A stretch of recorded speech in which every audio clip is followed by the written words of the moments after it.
Senior citizen forum এটা আমরা establish করি। প্রথমে আমরা মুষ্টিমেয় কয়েকজন ছিলাম, আস্তে আস্তে আমাদের জনসংখ্যা বাড়তে থাকে। আমরা মনে করি আমরা যারা প্রবীণ আছি সমাজে আমাদের কিছু দায়বদ্ধতা আছে। আমাদের যে অভিজ্ঞতা, আমাদের যে জ্ঞান গরিমা আছে, এটা বর্তমান সমাজের তরুণদের মধ্যে প্রবাহিত করা এবং সমাজকে এগিয়ে নেওয়ার জন্য আমরা ভূমিকা রাখতে পারি। আমরা প্রবীণ, আমরা almost all retired person. Old is gold যেটাকে মনে Yes. বলে। আমরা ধরেন চাকরি থেকে অবসর নিয়েছি, ব্যবসা থেকে অবসর নিয়েছি, কিন্তু ঘরে বসে থেকে যত থাকবো তত আমরা অসুস্থ হয়ে যাবো। এবং আমাদের অভিজ্ঞতা বলছে আমাদের এই যে প্রবীণদের অনেকেই আছেন এখানে, আমাদের সংগঠনে বিএসসি ইঞ্জিনিয়ার আছেন প্রায় 10-12 জন এবং উচ্চশিক্ষিত আছেন। দেখা যাচ্ছে অনেকেরই 1-2 ছেলে মেয়ে, সব ওই দেশে কোনো বাবা মা একা। এই যে নিঃসঙ্গতা, ক্রমান্বয়ে আমাদের ছেলেমেয়েরা শিক্ষিত হচ্ছে, আমরা প্রবীণরা একা হয়ে যাচ্ছি এবং আমরা কথা বলার জন্য কোনো স্কোপ নাই। আমরা যে কাউকে বলবো সে সুযোগ নাই। আরও দেখা গেছে যে আমাদের প্রবীণদের অনেকে এখন তার ছেলে মেয়ের উপর নির্ভরশীল, ইনকাম নাই, ছেলে মেয়ের উপর নির্ভরশীল। এই যে 200 টাকা বা 500 টাকা চাঁদা দেবো সেই সামর্থ্য আমার অনেকের নেই। এই যে এই উদ্দেশ্য নিয়ে প্রবীণদের সংগঠিত করা এবং প্রবীণদের বসে একটা সামাজিক কাজ করে যাওয়া, এর মধ্যে আমরা আমাদের যারা জ্ঞানী সিনিয়র সিটিজেন আছে আমাদেরকে আমরা সম্বর্ধনা দিয়েছি, ক্রেস্ট দিয়েছি, উপহার দিয়েছি এবং বিবাহবার্ষিকীতে আমরা অনুষ্ঠানগুলি করি এবং কারো জন্মদিনে অনুষ্ঠানগুলি করি, আমরা ওনাদেরকে ক্রেস্ট দিই। আমাদের সামর্থ্য খুব কম, আমরা নিজেদের অর্থায়নে আমরা ধরেন আমাদের এই ন্যূনতম চাঁদা 200 টাকা, তাও আমার অনেক বাকি, কারণ ছেলের কাছে হাত পাততে হয়, অথবা আমাদের ইনকাম নাই, ইনকাম সোর্স। মূল কথা হচ্ছে আমাদের এখন ইনকাম সোর্স নাই, আমরা রিটায়ার্ড পারসন, সুতরাং 200 টাকা আমাদের পাওয়া যায় না। এইটা দিয়ে আমাদের আগে এই হল ভাড়া করতে হয় আমাদের প্রতি মাসে 5,000 টাকা, সেখানে আমরা নানা কষ্ট করে এই হলটা ভাড়া নিয়ে বসবো কোথায়? আমাদের টার্গেট হচ্ছে আমরা একটা ভবন কিনবো, একটা ফ্ল্যাট কিনবো, যেখানে প্রবীণদের জন্য একটা নিবাস করব এবং সেখানে একটা প্যারেন্টস লাউঞ্জ করবো। প্রবীণরা ওখানে সারাদিন যা আড্ডা মারবো, কথা বলার লোক নেই, পত্রিকা পড়ার সুযোগ নাই, বই পড়ার সুযোগ নেই, সিনেমা দেখার সুযোগ নেই, নিজেদের ব্যস্ত রাখা। এই যে এই জন্যই আমাদের এই সংগঠন, এই সামাজিক দায়বদ্ধতার মাধ্যমে হচ্ছে আমাদের সমাজের লোকদেরকে নিয়ে আমরা এগিয়ে চলা, এটাই আমাদের মূল কথা। আচ্ছা, এই আপনাদের এই যে আপনারা এই মানে যে দায়বদ্ধতার কথা বলছেন যে আপনারা মানে সময় কাটানোর জন্য, এছাড়া মানে সমাজের জন্য আর কি কি কাজ করবেন বলে আপনাদের টার্গেটে আছে? মানে কি কি কাজ করবেন? এটা তো নিজের কথা বলেছেন। আমাদের আমরা ধরেন এই যে বিভিন্ন অনুষ্ঠান, জন্মদিন, বিবাহবার্ষিকী, মৃত্যুবার্ষিকী, এবং আমাদের মধ্যে এই 5 জন অলরেডি মারা গেছে, ওদের জন্য শোক সভা আয়োজন করা, এটা হচ্ছে একটা সামাজিক কাজ। তাছাড়া এই যে বসতে পারি না, আমরা অলরেডি প্রতি বছর 2-3টা আউটিং করি, নিয়ে একটা গান বাজনা আনন্দ উৎসব করি। এইটা আমাদের একটা মূল সোর্স। এবং আমাদের সবচেয়ে বড় কথা হচ্ছে আমরা নিঃসঙ্গ। আমার এখন কথা বলার জন্য প্রবীণদের কথা বলার কোনো সুযোগ নাই। এই যে কথা বলবে কারোর সঙ্গে, এই সুযোগ নাই।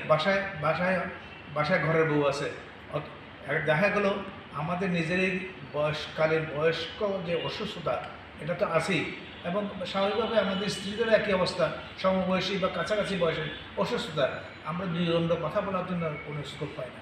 তাছাড়া আমাদের ভবিষ্যৎ পরিকল্পনা হচ্ছে যে পরবর্তী মিটিংয়ের থেকে আমরা শুরু করব স্বাস্থ্য চেক আপ।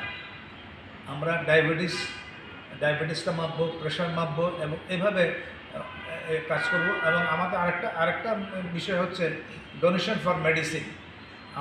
আমাদের এখান থেকে আমরা ডোনেশন ফর মেডিসিন নেই, প্রবীণ লোকদেরকে আমরা ওই ডোনেশন থেকে, এটা কোনো বাধ্যবাধকতা, যে যা পারে। ইতিমধ্যে আমরা একটা ক্যান্সার আক্রান্ত রোগীকে, বয়স্ক রোগীকে প্রায় 8,000 টাকা ডোনেট করেছি। আর একটা কাজের বুয়াকে আমরা ডোনেট করেছি, ওকে আমরা টাকা দেইনি, ওর ব্লাড প্রেশার, ওকে আমরা 20টা ওষুধ কিনে দিয়েছি। এভাবে আমাদের আমাদের সামর্থ্যও কম, 10 টাকা 20 টাকা করে যাওয়াটা ওখান থেকে জমা করে আমরা এই ডোনেটগুলো করছি। এটা আমাদের মূল কাজ এবং আমি মনে করি আগামী প্রোগ্রামে আমাদের স্বাস্থ্য চেক আপ এই কাজটা করবে। সমাজের যারা বিত্তবান ওরা তো এগিয়ে আসছে না আমাদেরকে স্পেস করে দেওয়ার জন্য, আমাদেরকে সুযোগ করে দেওয়ার জন্য নেই, আমাদের নিজেদেরই সামান্য কর্মকর্তা এগিয়ে যাচ্ছে, সরকারও করে না। সরকার আমরা এই যে সেমিনার করেছি, কয়েকটা সেমিনার করেছি, আমরা সভা সেমিনার সব কিছু করেছি, কিন্তু এটা হয়নি এখন। আমরা আশা করি সরকার আমাদেরকে সামর্থ্য দেবে। একটা ইম্পর্টেন্ট বিষয় হচ্ছে অধিকার সচেতনতা সৃষ্টি করার জন্য এই প্রবীণরা কাজ করছে। এটা সবচেয়ে গ্যাপ এখন বেশি। প্রবীণদের কী প্রাপ্য আছে, প্রবীণদের কী অধিকার আছে, প্রবীণদের কী চাহিদা আছে, এটা বর্তমান প্রজন্ম জানে না। তাদের প্রতি অনার অ্যান্ড রেসপেক্ট এই বিষয়ে আমরা সচেতনতা সৃষ্টির জন্য কাজ করি।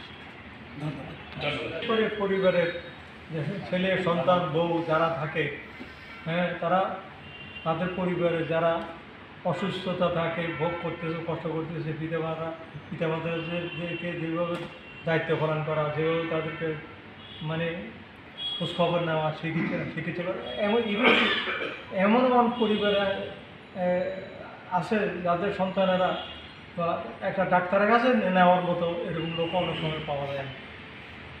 আমরা রোগীদের দেখতে যাই, আমরা বিভিন্ন অসুস্থ রোগীদের দেখতে যাই, হাসপাতালে যাই, এই দায়িত্বটুকু আমরা পালন করছি। ছেলে সন্তানেরা সবাই শিক্ষিত হয়ে বিভিন্ন জায়গায় প্রতিষ্ঠিত হয়ে যায়।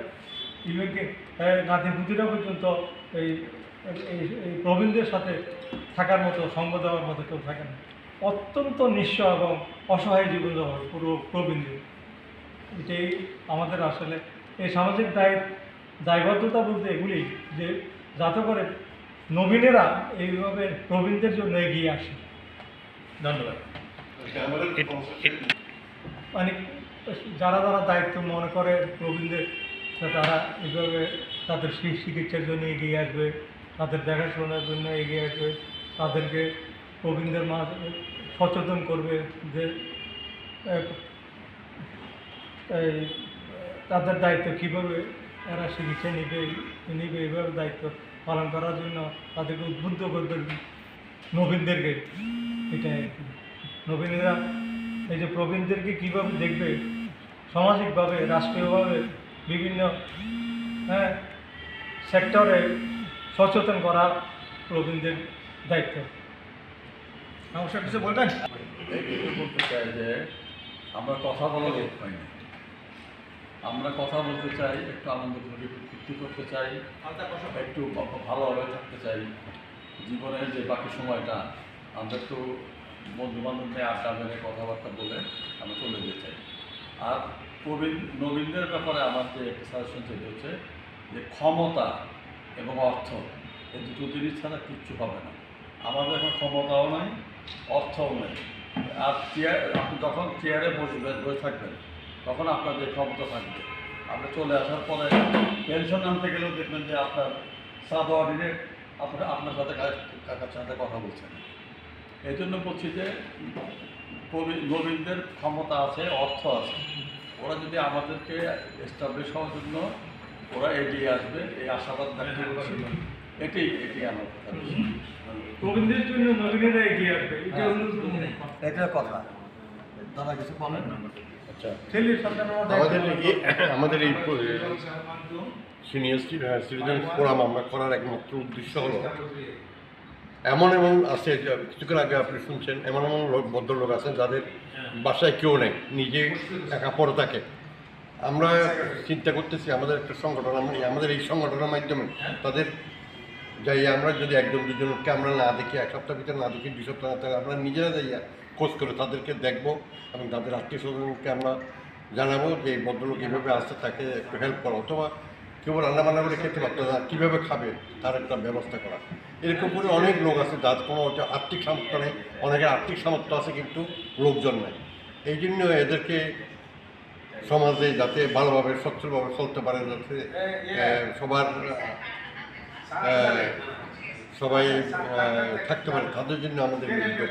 আমরা আশা করি বহু দূর ভবিষ্যতে আমরা একটা ক্লাব করবো, একটা ইয়ে করবো, রেগুলার আমরা এটা যোগাযোগ করবো এবং একটা আমাদের সবার ঠিকানা থাকবে, সবার যারা ইয়ে থাকবে আমরা এটা ধন্যবাদ। ইংরাজি একত্র হয়েছি আর কি। হ্যাঁ, আমাদের আসলে সামর্থ্য খুব কম, কিন্তু আমরা আমাদের যে জ্ঞান অথবা আমাদের যে নলেজ ওইটা আমরা শেয়ার করতে পারি। যেমন ধরুন অনেকে আছে অত বয়স্ক খুব ওনাদের হয়তো অর্থের সামর্থ্য আছে, উনি হয়তো লোক রেখে সেবা শুশ্রূষা এটা করে। আমার কিন্তু অনেকের কিন্তু সেই সামর্থ্য নেই। তো আমাদের একটা আইডিয়া হলো যে আমাদের অনেক লায়ন্স ক্লাব, রোটারি ক্লাব, অন্যান্য যে সেবামূলক যে ক্লাব আছে, ওইখানে যদি ভিজিট করে আমরা যদি ওনাদেরকে যদি উদ্বুদ্ধ করতে পারি যে ওনারা তাইলে আমাদের যে বয়স্ক যারা বাসায় থাকে কিন্তু কোনো কেউ নাই ওনাকে দেখার, ওইরকম কিছু আমরা চিহ্নিত করি। তো আমরা যদি এদের উদ্বুদ্ধ করতে পারি, লায়ন্স ক্লাব অথবা রোটারি ক্লাব, অন্যান্য যারা ওনাদের যে স্টুডেন্ট যে আছে, উইং আছে, রোটারিক বলে অথবা লিও বলে, ওনাদের যথেষ্ট সময় আছে। ওনারা যদি আমি যদি আমার পাশের একজন হয়তো খুব অসুস্থ এবং ওনার কেউ নাই, তো ওরা যদি একটু পিরিয়ডিক্যালি একটু যদি খোঁজ দেয়, ওদেরকে একটু ওষুধ খাওয়ানোর সময় ওরা বিভিন্ন রকম সাহায্য করে, ওরকম আমরা একটা চিন্তাভাবনা আছে ওদেরকে উদ্বুদ্ধ করে আমরা যেন যাদের কিছু একবারে কোনো সহায় সম্পত্তি নেই, কিছু নেই, ওদেরকে কোনোভাবে সাপোর্ট দেওয়া যায়। Thank you. প্রবীণরা এখানে সবাই হচ্ছে একই বয়সের প্রবীণ, একটা বয়সের পরে মানুষের একটু কিছু কথা বলতে ইচ্ছে করে, মানুষের মনের কথাটা একটু শেয়ার করতে ইচ্ছে করে, দেখি যে সবাই একই মনের, মানে আমরা বুঝতে পারি যে, কিন্তু আমার চ্যানেলগুলো সবাই খুব হেল্পফুল। আমি চিন্তা করি যে এই বয়সের এই মানে নবীনরা ওরা অনেকেই দায়িত্ব নিতে জানে। এখন আমি চিন্তা করি আর কি, আমি বাচ্চাদেরকে সেভাবে গড়ে তুলছি, সেভাবে আমার হচ্ছে veterinary university food science and technology, আবার সেকেন্ড মেয়ে হচ্ছে ভোটারি সাবজেক্ট ইউনিভার্সিটি থেকে মাস্টার্স শেষ করতে। আবার একটা ছেলে হচ্ছে কেমিক্যাল ইঞ্জিনিয়ারিং পাস করছে শাহজালাল প্রযুক্তি বিশ্ববিদ্যালয়, ও ঠিক এই গ্রুপে আছে। তো সবাই মোটামুটি ইয়ে করে। আমি একটু সময় সবার সাথে একটু কথা বলে শেয়ার করি, এই জন্য আসি। প্রবীণদের এই গ্রুপটা আমার ভালো লাগে, এই জন্য। ধন্যবাদ।